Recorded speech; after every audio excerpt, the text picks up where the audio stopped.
I'm Dave, and there's Tom. Here, play. Welcome to Retired Time Productions. This is Dave from Retired Time Productions, and this is another Magix Movie Edit Pro tutorial.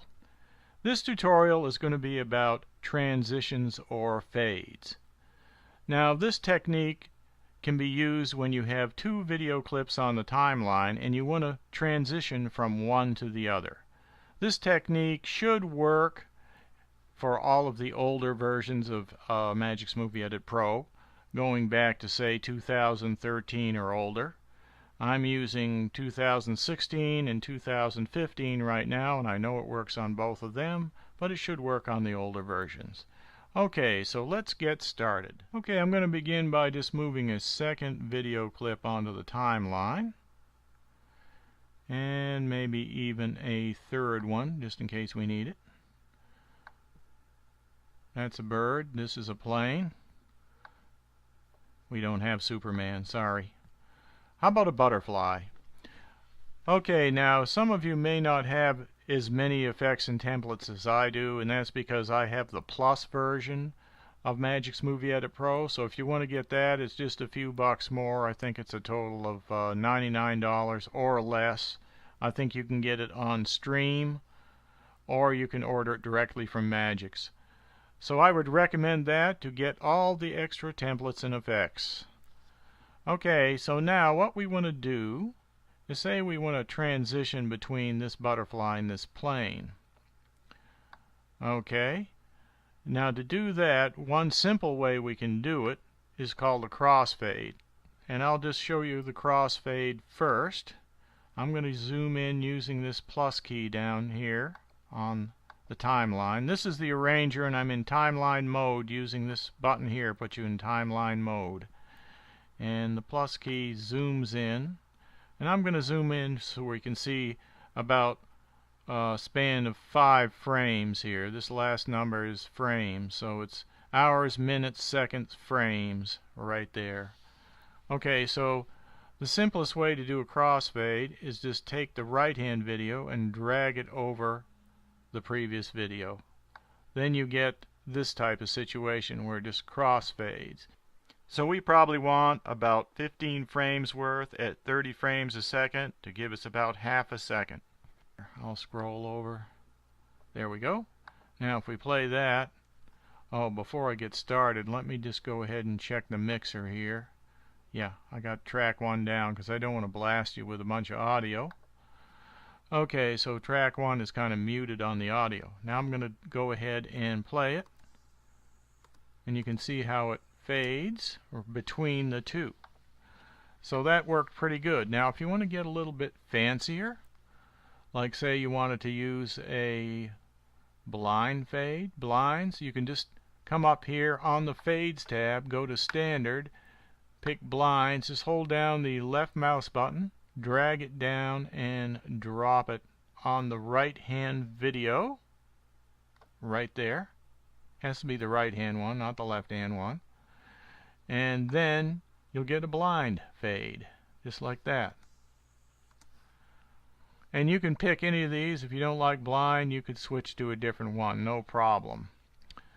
So the next way you can do this is to put your marker right on the right hand video somewhere, and then press N, or N as in Nancy, on the keyboard, and it brings up the trimmer editor. So this is the trimmer editor right here, and it's got a few interesting features.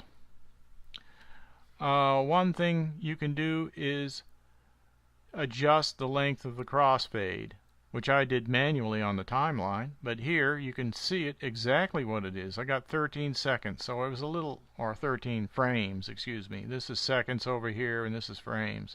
So I'm off a little bit there.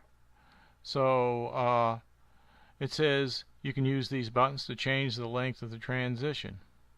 Well, it turns out I can't make it bigger than what I've already done it. I can make it smaller.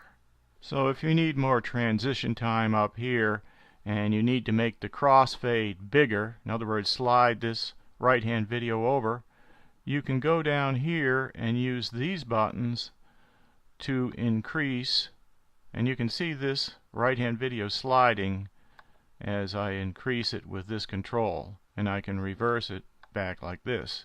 But as I increase the crossfade time, you also see the transition time increasing up here. So that gave me a little bit more, and now I can bring this back down to about 14 or 15. You can kind of play with it. I can go back up on this. There, now I got 15 and 0, which is what I wanted.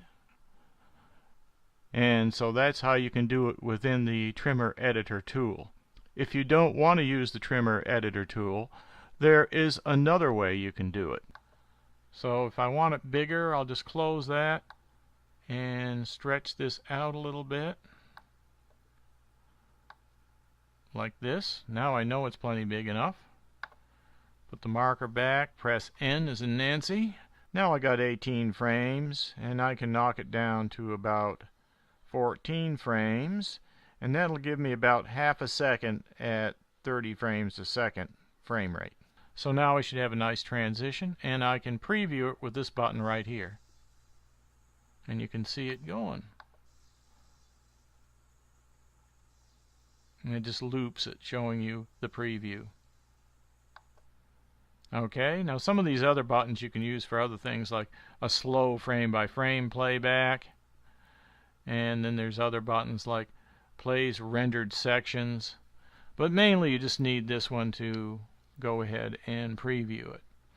Now to add different effects within here, you can press this middle button and pick which one you want out of this list here.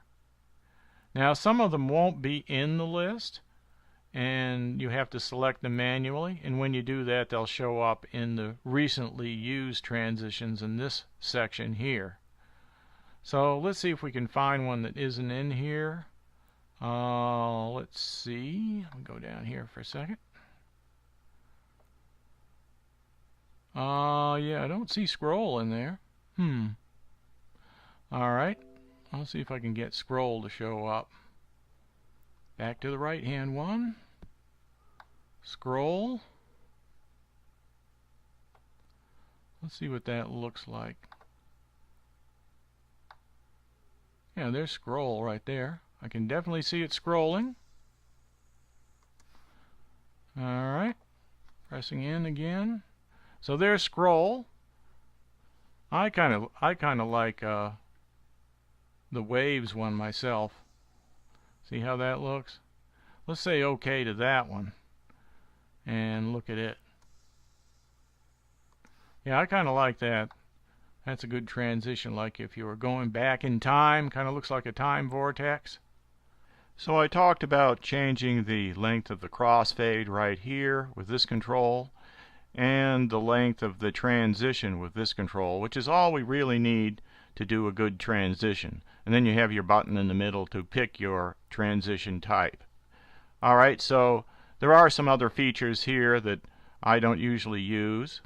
For example, the trimmer windows here, they can be used to pick the first frame and end frame of your video object on the right and your video object on the left.